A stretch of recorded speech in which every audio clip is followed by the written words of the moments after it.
What's it like to be on the receiving end when your own sister acts all cute and clingy? My cheap sister sent a message to her boyfriend but accidentally sent it to me instead. I heard her put on this high-pitched, syrupy voice and say, "Honey, I'm at the school gate. Where are you?" Just hearing it made my stomach churn. I almost threw up last night's dinner. I narrowed my eyes, the corner of my mouth curling into a wicked grin. Then, forcing my voice into an exaggerated bubble tone, I replied, "Baby, I just got out of class. The chat box showed, the other party is typing." I kept going, "Baby, did you wait for me on purpose so we could go home together? I'm so touched. Baby, you're such a good girl." My sister, now embarrassed and furious, shot back, "Are you out of your mind? That's enough. Don't you think this is disgusting? If you send one more, I'll kill you." But the next second, my sister transferred 500 yuan to me via WeChat and typed, "Little brother, I'm begging you. Please don't tell mom and dad I'm dating early." Chapter 1. The college entrance exams were finally over. As I walked out of the test center, I turned off airplane mode on my phone. The notification bar went crazy, messages popping up one after another. I had just finished clearing them when a voice message from my sister suddenly popped up. In her syrupy, cutesy voice, she asked, "Honey, I'm at the school gate. Where are you?" A shiver ran down my spine. My brows furrowed sharply. What kind of nonsense was Alicia pulling?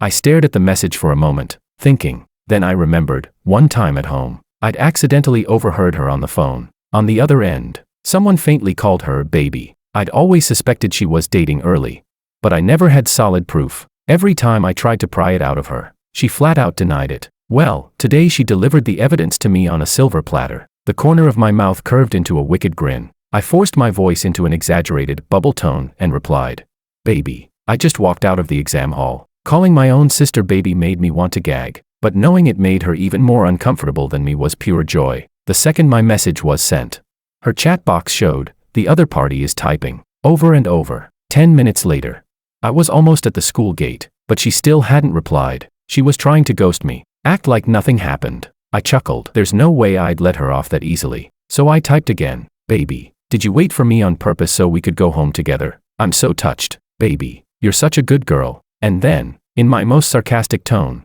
"Baby, why aren't you saying anything?" Finally, she snapped. Furious and embarrassed, she replied, "George, are you insane? That's enough already." I grinned at the screen. "Baby, I think someone's dating early. I bet mom and dad would be very interested to hear about it." 5 minutes later, my sister transferred 500 yuan to me via WeChat. For once, she actually sounded humble. "I'm begging you. Please don't tell mom and dad." I didn't budge. I didn't take the money.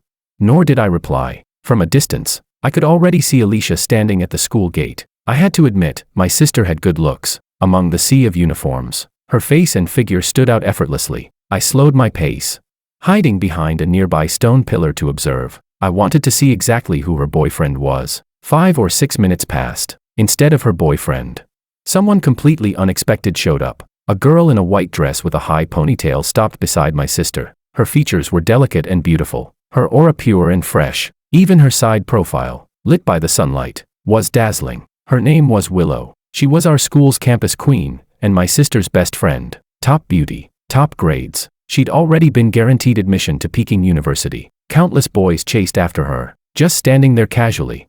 She drew eyes from all directions, so pretty I almost forgot what I was doing. In my line of sight, my sister chatted with Willow while scanning the crowd now and then. I made sure to avoid her gaze. After a while, a boy in a white shirt and black casual pants appeared out of nowhere. He naturally draped an arm over my sister's shoulder. There was a confident smile on his face, and his eyes held a warm, pampering look. I quickly pulled out my phone to record a video. The boy's face was familiar. If I remembered right, his name was Luis, one of the school's most notorious rich kids, a sports student. Well, looks like she really scored herself a big catch. Chapter 2. I recorded a video and took some photos. I sent one of them to my sister. From afar, she lowered her gaze, her face looking a little tense. My phone buzzed, her message popped up, "Don't you like Willow?" Then she added, "I'll help you chase her." I raised an eyebrow. Didn't expect my sister to try and make a deal, using this to shut me up. Willow was the daughter of our neighbor. Compared to my sister, who's basically a loudmouthed, screaming chicken, Willow was polite, well-educated, gentle, and considerate. Not only was her face gorgeous, her figure was absolutely stunning. What man could look at her and not feel something? I was no exception. I sent her an okay gesture emoji. Then I showed myself. walking over to where my sister and the others stood, pretending to bump into them by accident. "Hey, sis," I greeted. My sister looked at me, her face slightly sour. Louise quickly let go of her shoulder, awkwardly greeting me. Willow smiled at me. "How was the exam?" I smiled back. "Pretty good." Looking between them, I asked, "So, were you guys meeting up for something?" Willow nodded. My sister's voice turned a little cold. "We've got something to do. Don't wait for me." I ignored the hint to leave, shrugged, and said, "Why don't you let me tag along? I'm done with exams anyway, nothing else to do." Then, looking directly at Willow, I added, "That is, if it's okay with you." She looked up at me, her beautiful almond-shaped eyes lowering slightly, lips curling into a smile. "Of course it's okay." "No." That no came from my sister. Sharply, she said, "George, tonight's plans don't include you." "Don't just butt in out of nowhere." I looked at her calmly. The air between us felt off. Louise patted her shoulder, trying to ease the mood. "Hey, I think it'd be nice if George came along." Willow chimed in. Yeah, it'd be more fun with George. It's not like he's a stranger." My sister frowned, clearly annoyed, then tossed out, "Whatever," and walked ahead with her arm hooked through Louise's. Willow tilted her head, leaned closer to me, and half covered her lips as she whispered, "Don't take it too personally. She just doesn't know how to get along with you." My heartbeat stumbled for a moment. With Willow this close, I was surrounded by her presence entirely. I caught the sweet, fresh scent from her dress. As for her words, I didn't respond. Chapter 3. My sister and I had a terrible relationship growing up. Arguing and fighting were part of our daily routine. Being loving and harmonious, that was pure fantasy. When I was a kid, she lost me for 5 whole years. From the age of 5 to 10, I was lucky enough to be taken in by a kind family. At 10, my parents finally found me, right in front of them. I accused my sister of losing me on purpose. All I got in return was them defending her. They said, "You're remembering it wrong. Your sister isn't that kind of person. It was just an accident. You can't keep blaming your sister, understand?" From that moment on, I hated her. Hated Alicia. At my worst, I wished she'd fall down the stairs and die. Choke on water. Choke on her food. Get struck by lightning. All sorts of vicious thoughts spun in my mind. 5 years of being separated from my family didn't make my parents more protective of me. It only created a faint, constant distance. They felt I wasn't as obedient and sensible as I used to be. They thought those 5 years had corrupted me, that I'd become unruly, narrow-minded, crude, unteachable. That was their unspoken judgment of me. One sleepless night, not long after I came back home, I got out of bed to look for my parents, only to overhear their conversation in the living room. It felt like someone had slammed a heavy hammer into my skull, suppressing the rage and injustice boiling in my chest. I clenched my teeth in the darkness, eyes full of resentment, staring in the direction of the voices without moving for a long time. Then I noticed the door to the room next to mine crack open. My sister had heard it too, through the faint light spilling from the crack. I saw her hesitate, taking a step toward me, then shrinking back. When she finally did start to walk over, I turned around and went straight back to my room, shutting the door behind me. From that night on, I learned how to wear a mask. Chapter 4. I went along with my sister and the others to have dinner. At the table, Willow took the initiative to talk to me. She knew how to listen, how to keep a conversation flowing. Chatting with her felt effortlessly pleasant. My sister, on the other hand, was distracted the entire time. Who knows what she was thinking about? Maybe figuring out how to kick me out of their little group. Luis was eating, when suddenly he put down his chopsticks and waved toward the door. Instinctively, I turned my head. The moment I saw who it was, my heart sank. Makoto, the person I despised the most. He was the one who, during my 5 years missing, had been brought into my family as my replacement. When I returned, I caused absolute chaos trying to drive him out. My family knew perfectly well how much I resented Makoto, but what I hadn't expected was that all these years, they had kept in touch with him behind my back, so close that it had become its own little circle. I clenched my teeth, glaring at Alicia. She looked right back at me, her expression cool as she said, "Told you not to come, but you insisted." Her words were always sharp enough to cut. Willow frowned at that, giving her a little kick under the table. "Alicia, don't be like that," she said with mild reproach. Staring at Willow's profile, I forced down the irritation in my chest, trying to keep up appearances. Makoto strolled over with a grin. "Sorry to keep you waiting, everyone," he said, but when his gaze landed on me, his smile faltered for a second, and his tone grew cautious as he said, surprised, "George, you're here too." Maybe I was biased, or maybe I was just naturally suspicious, but that sentence rubbed me the wrong way, as if what he really meant was I shouldn't be here. Normally, I never bothered to hide my disdain for him. But in front of others, especially with Willow here, I tried to act easygoing. I forced out a stiff smile, nodded, and let it go. Looking around for a seat, Makoto asked, "Where should I sit?" Willow waved him over. "There's a spot next to me. You can sit here." It was a 6-person table. I was sitting next to Willow. Alicia and Luis were across from us. Technically, Makoto could have sat on Alicia's side, but the moment Willow spoke, I felt my brow crease. Makoto laughed. Thoughtful as always, "These are all my favorites." He sat down beside Willow, grinning like an idiot, and started eating bite after bite with obvious appetite. "So, how were your exams? You have a good feeling about them?" he asked. "Remember, we agreed we'd all get into the same university. Gotta stick to that." As he chatted away, Alicia smiled lightly. "Relax, it's no problem." Luis chimed in. "I'm good too." Willow pouted. "Well, you two are fine, but I'll be stuck at my own school." Alicia rolled her eyes. "There you go, being all humble brag again. Too much. We should ban future Peking University students from talking to us." They laughed and joked, sharing stories and inside references I didn't know. That easy familiarity between them was like an invisible barrier, shutting me out. I ate quietly. Everything tasted like sawdust in my mouth. A few of the dishes had been ordered by Willow, and now I realized they'd been ordered for Makoto. Listening to their laughter, I stared down at the teacup in my clenched hand, to cut the greasiness, and simply out of habit. I'd ordered tea. They had all ordered soft drinks. I was the only one out of place. I watched the thin, barely visible sheen of oil floating on the tea's surface, and felt a wave of nausea. So Alicia, Willow, and Makoto were really this close. Even Luis and Makoto acted like they'd been friends for years. And me? Before today, I didn't even know who Luis was. Obviously, I'm my parents' biological son. Obviously, Alicia and I are real brother and sister. Obviously, I was the one who met Willow first. Obviously, Makoto is a fraud. Yet now, I've somehow become the outsider. Chapter 5. George, which university are you planning to go to? Noticing my silence, Willow shifted the topic toward me. I looked at Willow and met her gaze. In her eyes was that familiar, faint smile. What I loved most were her peach blossom eyes, tender as flowing water, filled with subtle affection. Just one gentle glance could capture your soul, making you sink into them, unable to break free. Of course, I also knew that peach blossom eyes could look loving even to a stray dog, so I often warned myself not to let that illusion cloud my judgment. But I was greedy. I wanted to keep those eyes all to myself, to have them look only at me. So I fixed my gaze on her eyes and slowly let out 2 words, Peking University. The moment I said it, everyone looked surprised. Makoto chuckled and said,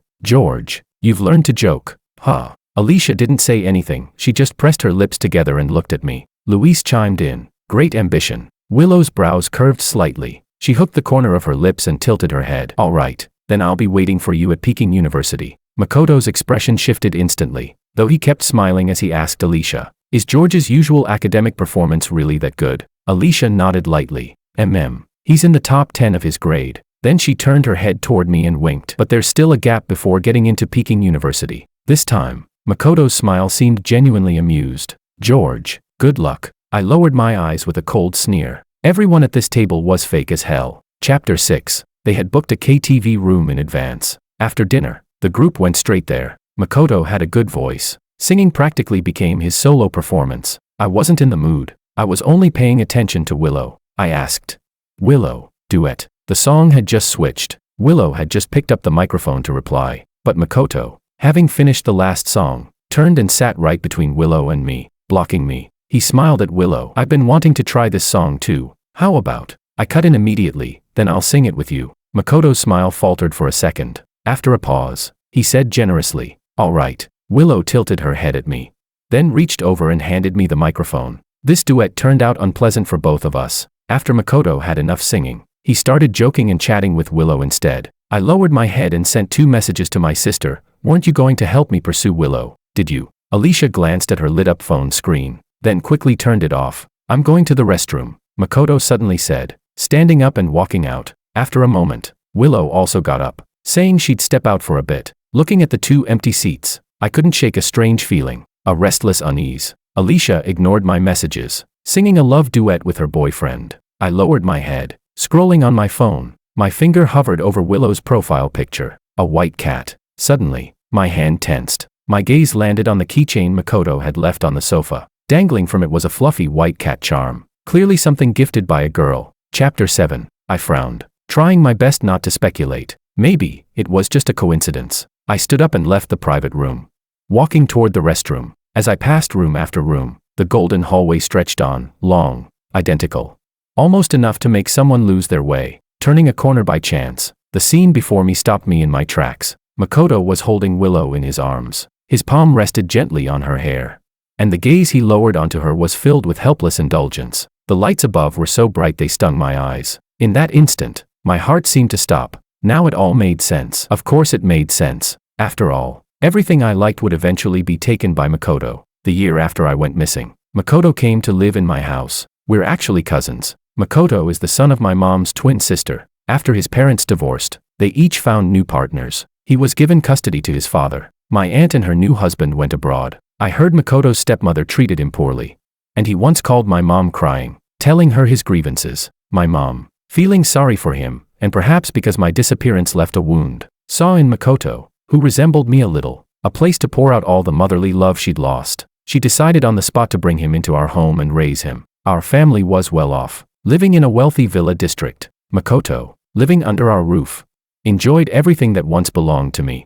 My parents called him son. My sister told everyone he was my younger brother. Everyone liked Makoto. The day I was found, dirty, disheveled, looking like a beggar, I saw Makoto standing tall on the staircase, looking down at me with a condescending gaze. My mind went blank, and when I heard him calling my parents dad and mom, and calling my sister by the same name I used, I lost it. I charged at him, ready to hit him. I grabbed his collar and roared, "That's my dad and my mom. That's my sister. Shut the hell up." I was like a wild animal in a panic, furiously attacking the intruder who had taken over my territory. The first 6 months after I came back home were hell for me. I was miserable. It took everything I had to finally force my parents to send Makoto away. Over the years, I still saw him during holidays or family gatherings. Every time, my parents would instinctively compare me to him, no matter how much I excelled in everything.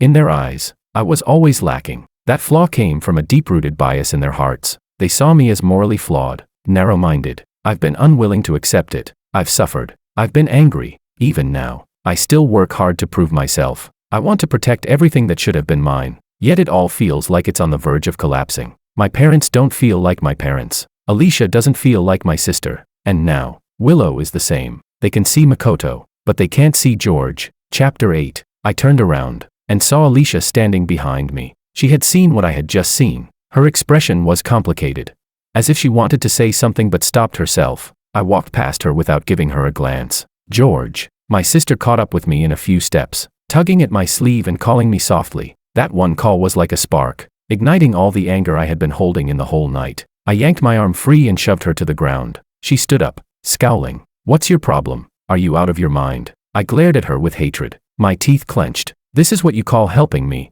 You knew they were together, yet you still pushed me to chase her. What? You think that's funny? Right now I really feel like a goddamn clown. Is that what you wanted? To watch me make a fool of myself? Well, great, now you've seen it. Are you satisfied?" The humiliation of being played with and having my dignity trampled made my voice shake. What made it worse was that this shame came from someone bound to me by blood. I looked at my sister and laughed bitterly. "Wow, Alicia, you really are my sister, helping an outsider mess with me. From childhood till now, you've always been like this. What is it? Are you just wired to side with others? Alicia, how can you keep being this cheap and shameless for so long?" She lowered her gaze, pressed her lips together, and said nothing. She stepped toward me, then stepped back again. "I didn't know," she explained. "I didn't know they were together." I rubbed my temples, letting out a laugh of disbelief. "You didn't know," I said. "Bullshit, you didn't know. What's your relationship with them? One's your best friend, the other's your childhood sweetheart, and you're telling me you didn't know? Are you trying to fool an idiot?" I went on. "You know I have bad blood with Makoto, yet you've kept in touch with him behind my back. You know I like Willow, and you said you'd help me pursue her. You know everything. So why pretend to be innocent? You just wanted to watch me crash and burn." I stared at Alicia, my heart torn between pain and fury. That deep, festering darkness I'd carried for years was eating away at me, making every part of me hurt. Through clenched teeth, I growled, "You're my sister, why would you mess with me like this?" From the private room next door, I heard a song I recognized. The voice carried line by line into the hallway. There, Alicia and I stood in silence, facing each other. Those eyes, so similar to mine, held an emotion I'd never seen before. And then, Willow and Makoto appeared in my sight. They looked at us in shock. I turned and walked away. I wanted to leave, To leave that little circle that had never belonged to me. Chapter 9. I wandered aimlessly down the street. Passing under one streetlight after another, I watched my shadow stretch long, then shrink short again. Eventually, I found a spot to sit at a bus stop, staring at the cars speeding past on the road. I was suddenly filled with regret. Regret for losing my temper. Regret for speaking without thinking. I made it seem as if I cared about them so much. When I finally calmed down, the awkwardness hit me. The bus stop was completely empty. I glanced at the sign and realized it was already past 11. Bus service had long ended. I hadn't brought my backpack with me. My phone was still in my pocket. But I didn't want to go home yet. I checked the map. Walking home from here would take an hour and a half. I decided to walk back slowly. When I reached the riverside and was about to cross the pedestrian bridge, I caught sight of a small figure carrying an oversized burlap sack, rummaging through a trash can. The filthy, ill-fitting clothes, the frail body, and those startled eyes turning toward me when they heard my footsteps. It all sent a jolt through my soul. On a summer night in the south, the air was still damp and stifling, the wind offering no hint of coolness. In just a short moment, I was drenched in sweat. It was like I had fallen into a whirlpool. Everything before my eyes twisted into black and white. Memories buried deep inside began to crack open. That unbearable past pressing down on me like a suffocating nightmare. I collapsed onto the ground, gasping for breath.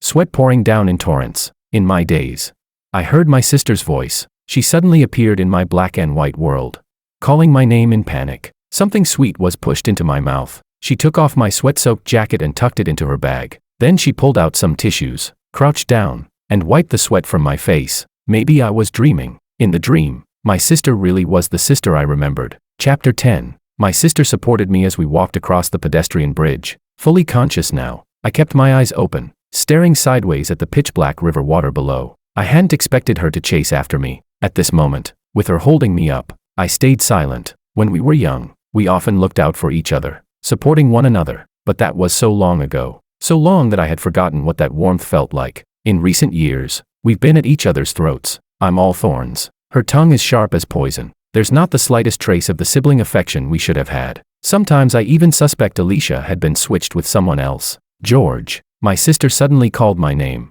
I didn't respond. She knew I was listening and went on talking anyway. With a sigh, she said, I admit I know Makoto likes Willow, but Willow has never clearly accepted his feelings. I truly didn't know they were together. In a softer voice, she added, I never meant to embarrass you. I let out a low, cold laugh. Oh, you didn't know. Then I guess you also didn't know that Makoto and I can't stand each other. In a tone full of reproach, she said, that's exactly why I told you not to go, but you insisted on going. Hearing her sniffle, I gritted my teeth. So you were deliberately messing with my head, I went on.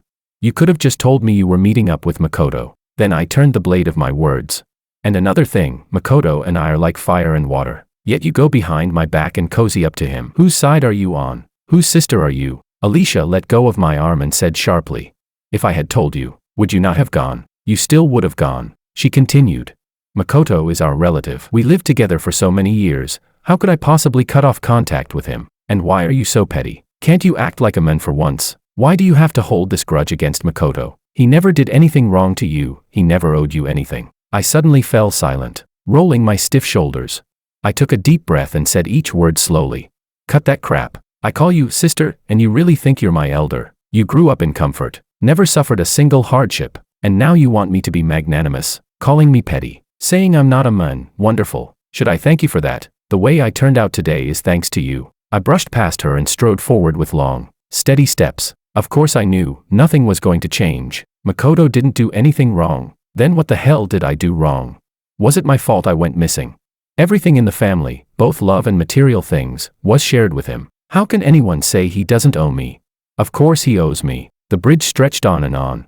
So long I couldn't see the end. I stared into the distant lights, the bright dots before my eyes gradually blurring, merging into a hazy sea of light. Chapter 11. The days during break were still the same as before, except my sister no longer argued with me. After the exams ended, the boredom was almost unbearable. Coming to a sudden stop after such a tense, busy study schedule left me oddly lost. For an entire week, I holed up at home listening to narrated web novels. I even downloaded a few games and made some online friends. Revenge-style leisure. My sister, on the other hand, went out every day, shopping, watching movies, playing murder mystery games. She had a lot of close friends and never lacked plans. Sometimes before coming home late at night, she would message me asking what I wanted for supper. The first time I got such a message, I stared at my phone in confusion and asked, "Is this really you?" She replied with exasperation, "Do you need me to video call you for proof?" It was as if she had grown up overnight on the day the college entrance exam ended. Trying to repair our sibling relationship,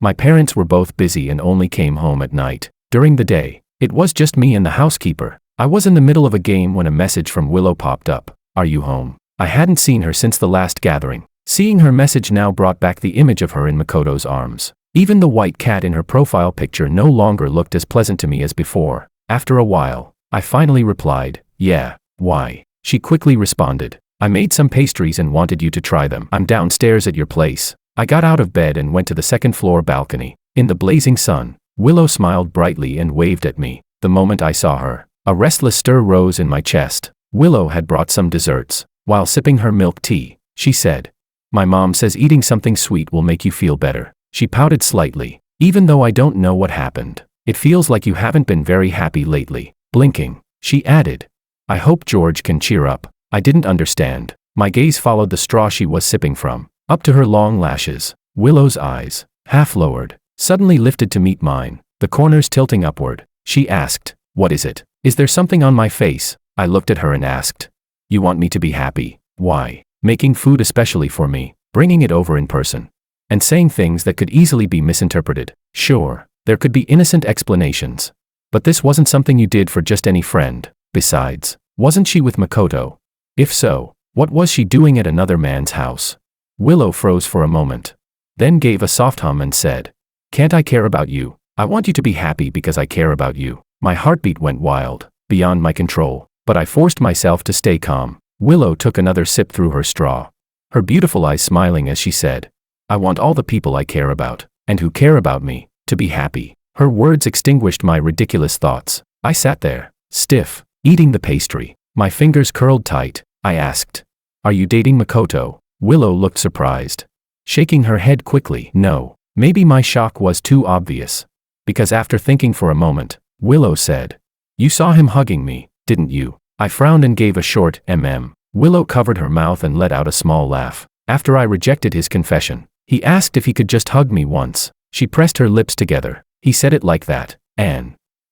I didn't want him to feel too bad. Willow studied my expression. Then she suddenly asked, "Are you mad?" Why would she ask me that?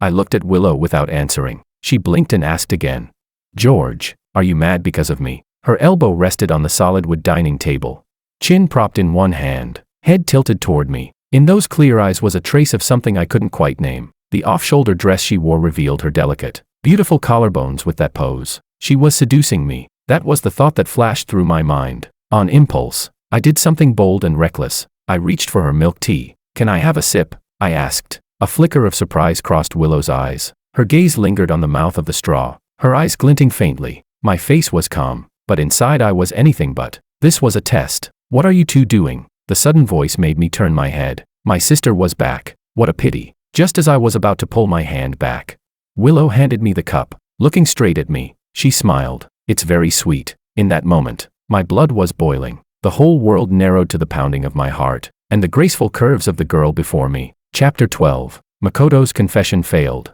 I was pleased. To be exact, as long as he failed, I was happy. That little test made me realize that Willow was interested in me. I didn't confess. She didn't take the initiative to move further either. It felt like we were stuck in a delicate balance, ambiguous, pulling back and forth. Time passed quickly. The next week would be the day grades came out. Bored of staying home, I made plans to go out for dinner with a friend. Before asking him, I sent Willow a message. "Want to go watch a movie?" She replied after more than 10 minutes. "Sorry, George, I'm meeting my best friend today. Let's do it another day." "Okay." I felt a little disappointed, but said I understood. When I was heading out, my sister was about to go out as well. She casually asked, "Where to?" I answered blandly, "Dinner." She glanced at me but didn't say much, only asked as I was putting on my jacket, "Did you estimate your score yet?" The moment I opened the door, the summer heat outside was suffocating. I said indifferently, "No need. It was too hot." I took a taxi to meet my buddy, who I hadn't seen in more than half a month. We played 2 frustrating rounds of games, had a forgettable meal. The only highlight was catching up and joking around together. Then he asked, "Did you know your sister is dating Luis?" He tossed the question out mid-conversation. I asked, "How do you know? Hadn't Alicia kept that private?" He looked down at his phone, then slid it over to me. "I saw it on Luis's WeChat moments," he said. "I was in the same class as him in our first year." I looked at the picture he pointed to. Luis had his arm around my sister's shoulder, grinning broadly. I swiped through Luis's moments, my finger stopping at his most recent post. The caption read, "Victory Study Group Score Estimation Gathering." The picture showed 4 cups of milk tea. The cafe's air conditioning was blasting, and I felt a bit cold. Somewhere beside me, my friend was still talking, but I didn't really hear him. Instead, I asked out of nowhere, "Would you be friends with my enemy?" He froze for a second, then answered firmly, "What do you take me for?" Of course not, unless I didn't know. But if I knew, definitely not. That'd make me a traitor. I asked again, "What if my enemy was your childhood friend?" Huh. His face grew conflicted. "Why? Did you two have some misunderstanding? I might try to help clear it up, and if I can't reconcile with them," I pressed. Then I'd just keep you from meeting or talking to each other." I kept pushing. "What if I made you choose one of us?" He clutched his head in pain. "Why are you asking me such a headache question? Just tell me which friend you hate." "This is like my girlfriend asking me if she and my mom fell into the water. Who would I save? You're both my brothers. I really can't choose." I smiled a little and said, "Just kidding." "You took it seriously." "But George," he said, "if they ever did something against you, I'd definitely be on your side." He patted my shoulder, saying it with complete seriousness. I smiled again. Chapter 13. After parting ways with my brother, I headed in a different direction. Passing by a certain street corner, my gaze unintentionally swept across a glass window. My steps faltered. I stared at the people sitting by the window, lingering for a long while. Handsome men and beautiful women, radiating youthful energy. My sister sat in a chair, laughing so hard she was practically trembling, leaning into Luis's arms. Makoto was grinning as he said something, then suddenly flicked Willow's forehead. Willow pouted her lips. The 4 of them were harmonious and cheerful, and I had always been the one outside of that circle. From the very beginning, I simply didn't fit in with them. My expression remained calm. I took in each of their expressions and postures, committing them to memory. Then, suddenly, my sister's eyes met mine. She straightened in her seat, looking at me through the glass in stunned surprise. Her movement drew the attention of the others. One by one, they turned to look at me. The change in Makoto's expression amused me greatly. I smiled, as if greeting them. Willow stood up, but Makoto pressed her shoulder down. For some reason, I suddenly didn't care anymore. A kind of weary numbness settled in. I withdrew my gaze and walked away in long strides. From the corner of my eye, I saw someone chasing after me. I didn't want to waste words on them. Turning a corner, I slipped into a narrow alley. Coming out the other end, I tilted my head up at the sunset on the horizon. The gentle glow of the evening sun fell into my eyes, but couldn't reach my heart. I walked down the street, emptying my mind. Star. I brushed past a young girl. She suddenly called out. Those 2 syllables felt like a beam of light piercing through the long years, crashing into my mind. I froze on the spot, pupils trembling. I could feel her gaze on my back, but I didn't have the courage to turn around. I suddenly broke into a run, diving into the crowd, rushing past the corner of a streetlight with a traffic light, and stopping only at the second set of lights. The evening wind swept by. The red light before me felt unbearably long. I hesitated for a moment, but in the end, I couldn't control myself. I turned around. Through the endless flow of traffic, my eyes met those of the girl standing under the red light on the opposite side. She stood out in the crowd, her looks immediately catching the eye. She was slender, yet in the height of summer had wrapped herself up tightly. The wind blew, and the sleeve on her left side hung limp and empty. That powerless, wind-tossed sleeve made my chest ache sharply. In my mind, the little girl I remembered merged with the distant figure before me. She looked at me quietly. Her eyes carried a faint sadness and longing. The light turned green. The crowd around her began walking toward me, but she remained rooted in place, staring at me. I forced myself to turn away. As soon as the light in front of me turned green, I ran without hesitation, ran out of her sight. I stopped under a large tree, panting heavily. My heart pounded violently inside my chest. Blankly, I stared at the ground. The image of her sorrowful eyes kept flashing before me. A heaviness pressed against my chest, so stifling it felt like suffocation. I kept walking, but each step grew heavier. I stopped. A few seconds later, I abruptly turned back and ran. I ran past the street corner, through the crowd, through the wind. When I reached the traffic light where the girl had been standing, I searched everywhere, but couldn't find that figure. The sun had already sunk below the horizon. Only a sliver of afterglow remained in the sky. My gaze swept frantically over every face, but none of them were hers. Anna. I stood at the roadside, shouting the name that had been buried in my heart for so many years. People hurried by, No one stopped. I lowered my head in frustration. Regret gnawed at me. I shouldn't have run. I wanted to see her. Chapter 14. Star. A pair of girls' shoes appeared in my line of sight. I jerked my head up. The last trace of sunset glow faded from the horizon. For a brief moment, the whole world was taken over by a deep, muted blue. The girl was staring blankly at me. Her shallow, beautiful eyelids curved into graceful lines, slanting gently toward the outer corners of her eyes like a crescent moon. A tiny red mole at the tip of her upper eyelid danced with the faint tremor of her lashes. In a trembling voice, I called her, Anna. My vision blurred. Anna raised her right hand, but I stepped forward and pulled her into my arms before she could move further. Her body trembled slightly. Then she returned the hug with one arm. In my ear, Anna whispered, I finally found you. Chapter 15. Meeting Anna was the greatest stroke of luck in those 5 dark and painful years after I went missing. I was never taken in by some kind-hearted family. That was just the excuse my parents came up with to tell others. The truth was, when I got lost, I ended up in the hands of a criminal gang. There were many children there. The healthy, pretty, and very young ones were bought by others. The rest of us were taught to steal. As a child, whenever I got scared, I wouldn't speak. They thought I was mute, so I decided to keep pretending. I was forced to learn all kinds of stealing techniques, and getting beaten or scolded was part of daily life. We ate awful food that was never enough to fill our stomachs, and slept on straw mats laid out on the floor. I was obedient, well-behaved, and because of that, I avoided a good deal of beatings. I had seen what happened to children who disobeyed. Those images were like nightmares, leaving me unable to sleep well for a long time. Anna was different from the rest of us. She called one of the bad men their uncle. She lived in another household in the village. The first time I met her, she was walking past where I stayed, carrying an old, torn burlap sack on her back. Her uncle scolded her, telling her to go home, but she smiled innocently and said, Grandma told me to go collect bottles. You can only spend the money from selling bottles yourself.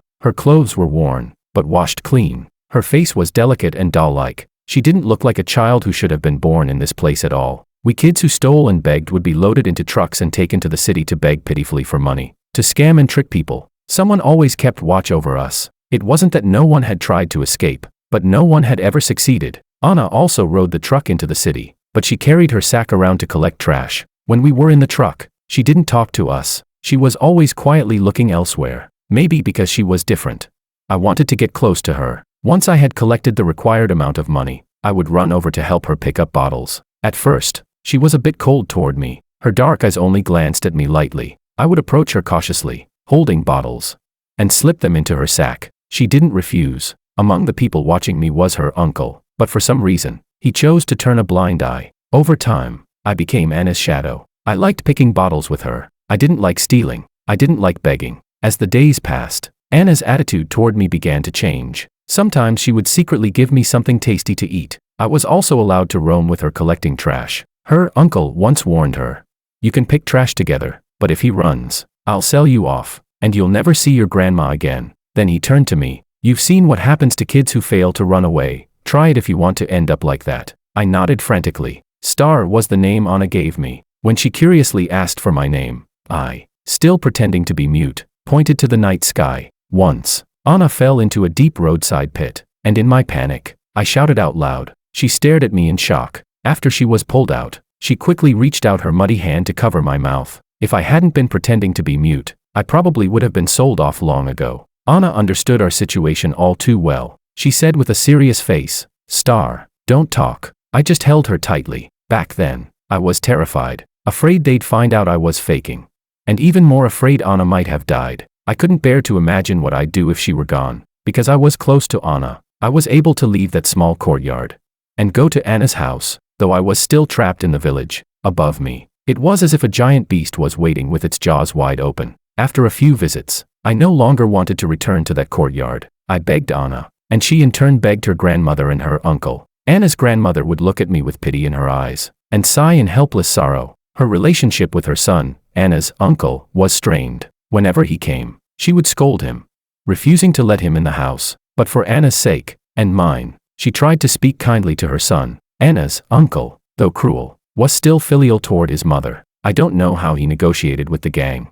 But I got my wish. I left the courtyard and moved into Anna's home. I no longer had to beg or steal. Anna's grandmother often cursed at her son and the people in the village. She would say, when people lose their conscience, They're nothing but heartless beasts. After doing so many wicked things, sooner or later they'll face retribution. The old woman's eyes, clouded with age, held too many stories and too much pain. Whenever she looked at Anna and me, they softened with compassion. She asked if I remembered where my own home was, if I remembered my parents' names and faces. I shook my head. 2 years had passed, and I had been so young, my memories were already blurry. But I remembered my parents' and sisters' names. Every day, I recited them in my heart, afraid I might forget. Chapter 16. My reunion with Anna was something I never expected. When I first came home, I didn't want to recall anything about those 5 years I'd been missing. Even though Anna had been part of those dark days, back then, when we parted, I thought we would never meet again. I never imagined she would come looking for me, because I had lied to her, saying,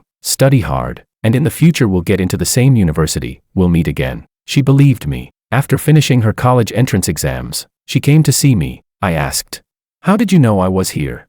Anna pressed her lips together and said, "I remembered the city you lived in, remembered your parents' names. I looked it up online, your family had been on the news, so it was easy to find." Her voice choked as she said, "I'm sorry, you probably didn't want to see me, but I've always missed you. I wanted to see you, to see how you've been living." Listening to Anna's words, my eyes stung. When I first heard the name, Star, my instinct was to avoid it. I ran because I was afraid. Those memories were my nightmares. But after that instinctive fear, I still chose to turn back. Anna was the one who had treated me best besides my family, even surpassing them in some ways. She had always held a heavy place in my heart. If she had changed, then the only person who mattered to me would have been the Anna from my childhood. Yet when our eyes met at the traffic light, her gaze told me she was still the Anna I knew. I studied the girl in front of me. She had been especially beautiful as a child, and now that she'd grown up, her looks were 1 in a million. I sighed and said, "Anna, you've become even more beautiful." My gaze made her a little shy. Her ears turned red.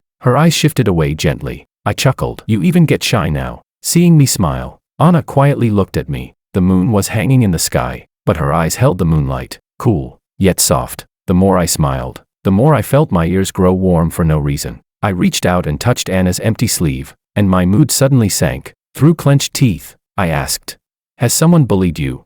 Let me see." As I spoke, I moved to lift her clothing. Anna dodged away, lips pressed tightly together. In a low voice, she reminded me, "Star, I'm not a child anymore." I froze for a moment, then scratched my head awkwardly. She blinked and said, "No one has bullied me. And if someone did, do you think I'd let him off? You know me, I'm not the type to take a loss." Yes, Anna was the kind of woman who seemed gentle and quiet, but was actually not someone to be trifled with. But missing one hand, she was still more likely to be targeted. Back then, when the police raided the village and arrested the criminals, I returned home, and Anna was taken away by her father, because she was born with a disability. Anna's mother, who had had her out of wedlock, was abandoned, and eventually died in grief. Anna had been left in the village for her grandmother to raise. Her father, who had been married for years without having children, diagnosed with infertility, later came for her, wanting to raise her. Anna didn't want to go, but after her grandmother passed away, and after I left, she finally went with her father. I vaguely remembered that Anna's father was not an ordinary man.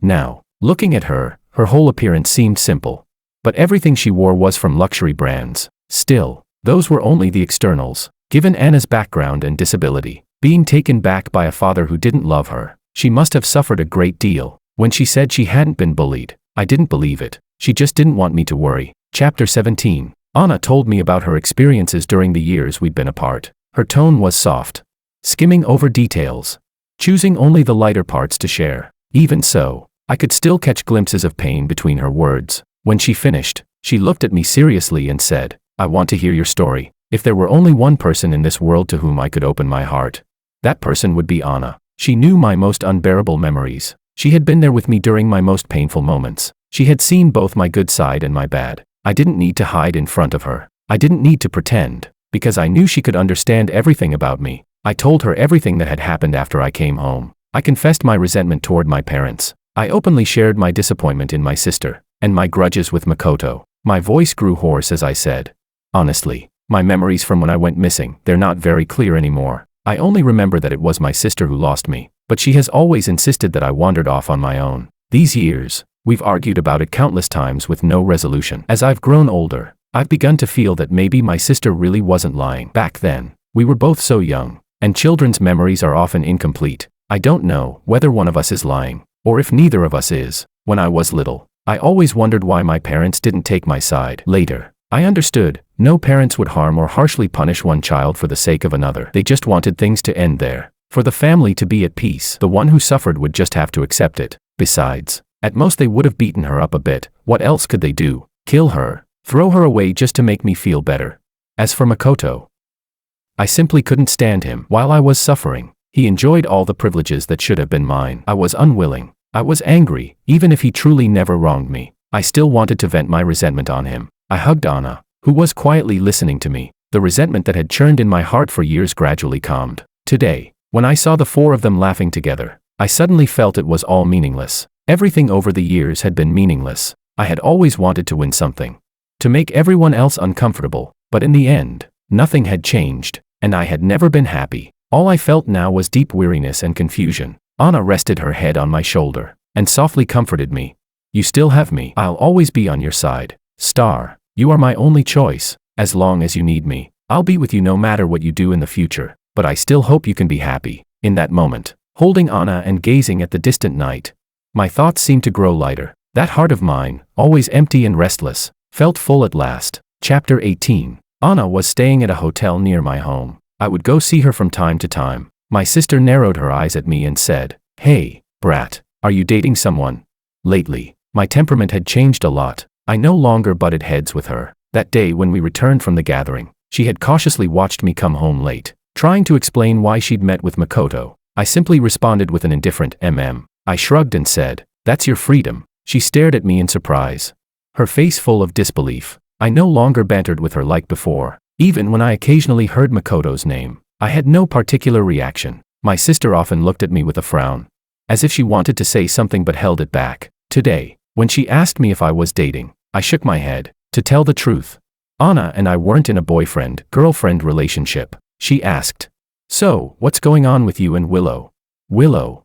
I hadn't really been in touch with her lately. She had sent me messages, and I replied politely. When we met, it was just a brief greeting before I left, no desire for deeper conversation. I had liked her before, but that was it. She was too purposeful. From the day she came to my home to meet me, I had already seen the reality, and after seeing her at that gathering, I completely lost interest. A woman who drifts between multiple men with no sense of boundaries. A woman who might feel something for you, but would never firmly choose you. Not worth it. Thinking about it carefully, we weren't really anything. I never confessed, and we were never together. At most, we were just neighbors. That one moment of flirtation meant nothing at all. Chapter 19. On the day the exam results came out, I left the house early in the morning. I went to meet Anna. We had agreed to check our scores together. The moment the numbers appeared, Anna and I exchanged a smile. I had originally planned to have dinner with her. I was just thinking about what to eat to celebrate when my parents called me to come home. When I arrived, standing at the doorway, I was momentarily taken aback by the scene inside. Besides my family, Willow's family was there as well, and Makoto. They were all smiling happily, but when they saw me, there was a brief silence, as if I were some out-of-place outsider. My parents called me over, anxiously asking, "George, did you check your results yet? How many points did you get?" I hesitated. My mom tried to comfort me. "It's okay. Even if you didn't do well, it doesn't matter." Makoto chimed in. "Yeah, George." Then he grinned. "By the way, Alicia and I both scored over 580. We're planning to apply to the same university." Alicia leaned toward me and asked, "You usually score pretty well, don't you? You should have gotten over 600 on the college entrance exam, right?" When Makoto heard her say over 600, a trace of disdain flashed in his eyes, but it quickly turned into a smug smile. "You said before you wanted to get into Peking University. What? Is your score too low for you to admit it?"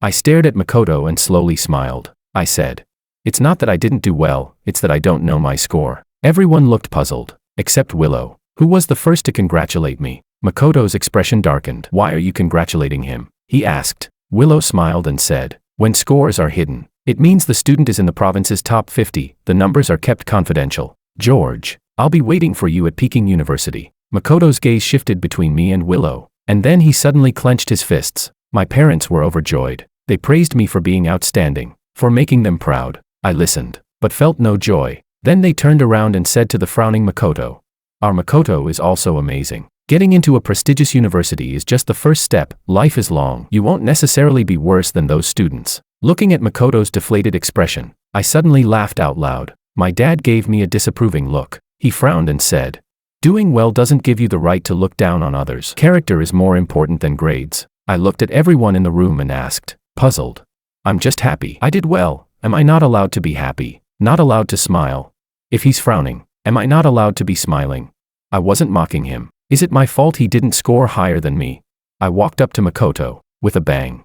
I punched him without warning, then I laughed and said, ha ha ha. Well, now it's my fault, because I'm the one who made him cry. Makoto clutched his reddened face, stunned. My mom looked at me, eyes filled with hurt and disappointment. She said, George, how could you do that? Willow frowned, came over, and tugged at my sleeve, trying to get me to leave. I shook her off and turned to walk out the door. The air outside was amazing. George, my sister chased after me. I asked, what? Are you going to say a few words in Makoto's defense too? My tone carried a trace of mockery. She pressed her lips together, her gaze complicated. No. I'm worried about you. Makoto shouldn't have acted like that, and Mom and Dad shouldn't have said those things to you either. George, I'm sorry. I frowned at her, silent for a long time before speaking. I said, the words, I'm sorry, are worthless in the face of harm. The only power they have is when the hurt person chooses to forgive and accept them. Alicia. I don't accept. Chapter 20. Anna and I applied to the same university. After receiving our admission letters, I pulled out all the allowance money I'd saved over the years and suddenly had an idea. Anna, let's go on a graduation trip together. Anna didn't hesitate for even a second. She nodded. Sure. I don't know where my sister got the news. But on the day of departure, when I saw her at the airport, my face instantly darkened. I asked, what are you doing here? She shot back, annoyed. Why can't I be here? You just left without saying a word. Do you know how worried the family was? I laughed. Worried about who? Me. Playing the family card now. Acting like the perfect sister. What's the point? She bit her lip. What am I pretending about? I am your sister. We started arguing right there in the airport, nearly coming to blows. Anna was so anxious she was almost in tears. She hugged me and tried to calm me down. Reluctantly, I reined it in. Anna turned her gaze on my sister, her eyes dark and steady. She bit her lip and said, brothers and sisters are supposed to protect and understand each other. And you, what have you ever done?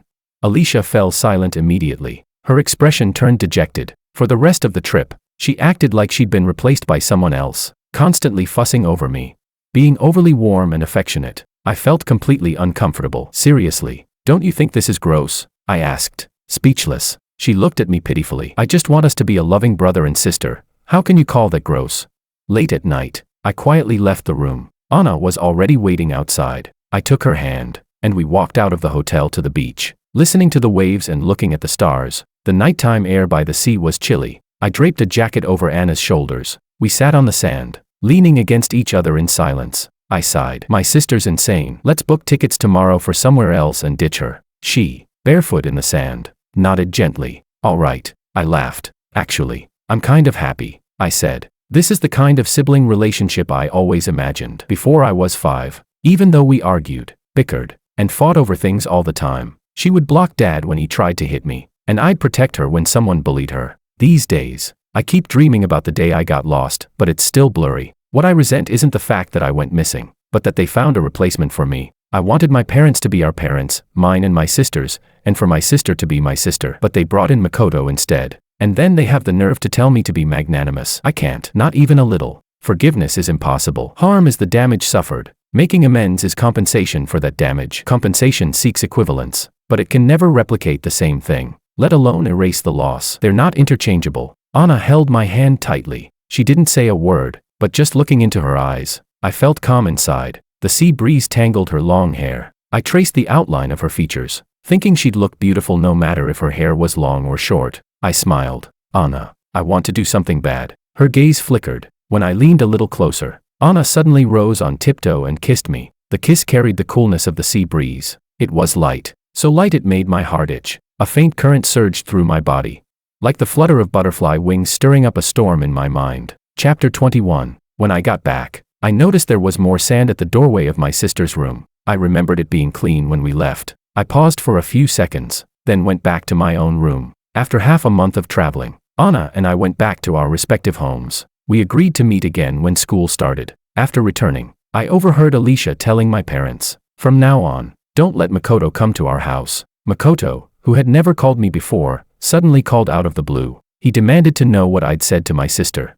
Why she was ignoring him now and telling him not to contact her again. I couldn't be bothered to explain. I simply hung up and blocked him. It seemed like my parents were trying to bridge the gap between me and them, but the years of distance had already pushed me far away. Every day, I counted down to the start of school. I video chatted with Anna every day. I lived day by day, waiting. I couldn't wait any longer, so I left a few days early. Anna came to pick me up at the airport. The moment she saw me, she ran straight into my arms. She hooked her arm around my neck and said with mock pitifulness, "If I didn't only have one hand, I'd have climbed onto you like a koala." I lowered my head to look at her and said slowly, word by word, "Then run again. I can catch you. One hand doesn't change a thing." Chapter 22. I ran into Willow at school. She said, "George, I've been waiting for you all this time. You said you got into Peking University for me." I quickly cut her off. No. Willow was standing under a tree, the sunlight filtering through the leaves and scattering over her. She looked dazzling. I looked at the girl I had once liked and said seriously,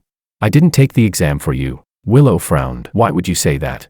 "Fine. I won't see Makoto anymore. Is that good enough?" Anna, who I had arranged to meet at the library, appeared by my side. She looked at Willow coldly. Willow's gaze dropped to our joined hands, and her expression soured. I smiled and introduced, "This is my girlfriend, Anna, my neighbor." Willow stared at me in disbelief. The light in her eyes dimmed instantly. I didn't care to read her thoughts. I just took Anna's hand and turned to leave. I got into Peking University first and foremost for myself. And second, for my promise to Anna. As a kid, I didn't know much about universities, only that Peking University existed. So I told Anna we'd meet there. Anna suddenly asked, "Was she your first love?" I froze, caught off guard, a little guilty. The red mole at the corner of her eye peeked out when she lowered her head sadly. I quickly said, "No, of course not. If we're talking about first love, you're the one." Anna stared blankly at me. I bent down and kissed her lips. I said, "You're the most important person to me, and the one I love most. No one can compare to you." Anna's lips curved into a faint smile. She rose on tiptoe and kissed me back. She said, "I feel the same."